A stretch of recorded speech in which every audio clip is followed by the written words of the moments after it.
Hi hello welcome to Blasters Arena. Kerala Blasters ഒരു പ്രതിസന്ധിയെ അഭിമുഖീകരിച്ചുകൊണ്ടിരിക്കുന്ന സമയമാണ് ഇത്.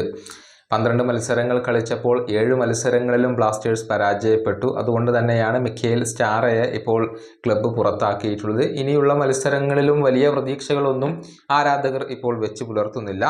ഏതായാലും ഇന്ത്യൻ സൂപ്പർ ലീഗ് ഒരു കണക്ക് പുറത്തുവിട്ടിട്ടുണ്ട്. അതായത് ആദ്യ പകുതിയിൽ ഏറ്റവും കൂടുതൽ ഗോളുകൾ നേടിയ ടീമുകളുടെ ഒരു പട്ടികയും രണ്ടാം പകുതിയിൽ ഏറ്റവും കൂടുതൽ ഗോളുകൾ നേടിയ ടീമുകളുടെ ഒരു പട്ടികയുമാണ് ഇവർ പ്രസിദ്ധീകരിച്ചിട്ടുള്ളത്. ഇതിൽ ആദ്യ പകുതിയിൽ ഗോൾ നേടുന്നതിൽ കേരള ബ്ലാസ്റ്റേഴ്സ് വളരെ മോശമാണ്. അതായത് 13 ക്ലബ്ബുകൾ ഉള്ള പട്ടികയിൽ 11ാം സ്ഥാനത്താണ് ബ്ലാസ്റ്റേഴ്സ് ഉള്ളത്. പക്ഷേ രണ്ടാം പകുതിയിൽ കേരള ബ്ലാസ്റ്റേഴ്സ് പുലിയാണ് എന്ന് തന്നെ പറയേണ്ടി വരും. കാരണം രണ്ടാം പകുതിയിൽ ഏറ്റവും കൂടുതൽ ഗോളുകൾ നേടിയ ക്ലബ്ബ് അത് മറ്റാരുമല്ല, കേരള ബ്ലാസ്റ്റേഴ്സ് തന്നെയാണ്. നമുക്ക് ആദ്യ പകുതിയിൽ ഏറ്റവും കൂടുതൽ ഗോളുകൾ നേടിയ ക്ലബ്ബുകളുടെ ലിസ്റ്റ് ഒന്ന് പരിശോധിക്കാം. ഒന്നാം സ്ഥാനത്ത് ഒഡീഷയാണ് വരുന്നത്, 13 ഗോളുകൾ.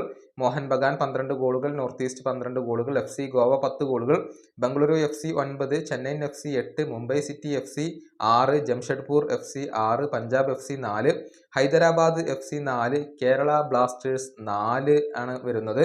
അതായത് ആദ്യ പകുതിയിൽ കേവലം 4 ഗോളുകൾ മാത്രമാണ് കേരള ബ്ലാസ്റ്റേഴ്സ് നേടിയിട്ടുള്ളത്. Mohammedan SC 3, East Bengal FC 3 എന്നിങ്ങനെയാണ് കണക്കുകൾ വരുന്നത്. എന്നാൽ രണ്ടാം പകുതിയുടെ കാര്യത്തിലേക്ക് വരുമ്പോൾ ഒന്നാം സ്ഥാനത്ത് കേരള ബ്ലാസ്റ്റേഴ്സ് ആണ്. 15 ഗോളുകളാണ് രണ്ടാം പകുതിയിൽ ബ്ലാസ്റ്റേഴ്സ് നേടിയിട്ടുള്ളത്. അതായത് മത്സരത്തിന്റെ അവസാനത്തിലൊക്കെയാണ് ബ്ലാസ്റ്റേഴ്സ് ആഞ്ഞടിക്കുന്നത് എന്ന് തന്നെ പറയേണ്ടി വരും. ഒന്നാം സ്ഥാനത്ത് ബ്ലാസ്റ്റേഴ്സ് ആണ്. പിന്നീട് ബംഗളൂരു FC വരുന്നു, 14 ഗോളുകൾ, പഞ്ചാബ് 13 ഗോളുകൾ, ഒഡീഷ 12 ഗോളുകൾ, FC ഗോവ 11 ഗോളുകൾ, ജംഷഡ്പൂർ FC 10 ഗോളുകൾ, മോഹൻ ബഗാൻ സൂപ്പർ ജയൻസ് 10 ഗോളുകൾ, നോർത്ത് ഈസ്റ്റ് യുണൈറ്റഡ് 9 ഗോളുകൾ, ചെന്നൈയിൻ FC 9 ഗോളുകൾ, Mumbai City 8, East Bengal 5, Hyderabad 3, Mohammedan SC 2 എന്നിങ്ങനെയാണ് കണക്കുകൾ വരുന്നത്. അതായത് ആദ്യ പകുതിയിലും രണ്ടാം പകുതിയിലും തീർത്തും വ്യത്യസ്തമായ ഒരു കേരള ബ്ലാസ്റ്റേഴ്സിനെയാണ് നമുക്ക് ഇതുവരെ കാണാൻ കഴിഞ്ഞിട്ടുള്ളത്. ഈ വീഡിയോയുടെ അവസാനിപ്പിക്കുന്നു. അടുത്ത വീഡിയോയുമായി വീണ്ടും കാണാം.